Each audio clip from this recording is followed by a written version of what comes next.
ህዝብ ከእግዚአብሔር ውጪ ሌላ ምን መጠጊያ ያለው? ቢያንስ ኢኮኖሚውን አላዳበረም። ባንኩን ተጠግቶ ባንኩ በሚፈቅደው አግባብ እየጸለየ ለባንክ ባለ ሀብቶች ሊኖር የሚችልበት እድል የለም።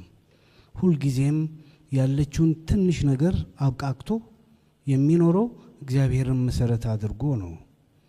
አብደላ አዝራ አንዲት ግጥም አለችው። ያቺ ግጥም ንፋስ በዚህም ቀዳዳ በዚህም ቤቱ ቀዳዳ የሆነ ነው። ሽሮ እንኳን በደንብ ለማፍላት የማገዶ ስስት ያለባቸው ሴት ናቸው።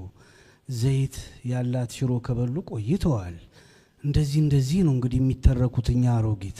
በኋላ ግን እንዲህ ደግ የሆንኩለት ለጎረቤት ካለኝ ላይ እየሰጠው ለራሱም ደግሞ ስለት እያስገባው ኑሮዬን እየበደልኩ ኖሬ ባይኖርስ የሚል ነገር ጭንቅላታቸው ላይ መጣ። ይሄ የምትሉት እግዚአብሔር ባይኖርስ? እውነት ነው እኮ ለፍተውለታል አይደል?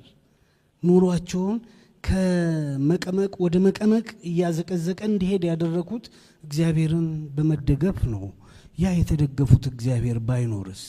እዛ ሄዶ ቢያጡትስ የሚል ጭንቅላታቸው ላይ መጣ። እችም ኑሮ ሆና ልትበጠበጥ እንደገና ማለት ነው። እና መጨረሻ ላይ የሚችሉት ማማሰያቸውን መነቅነቅ ስለሆነ ነቀነቁበት ይላል። አበቃ።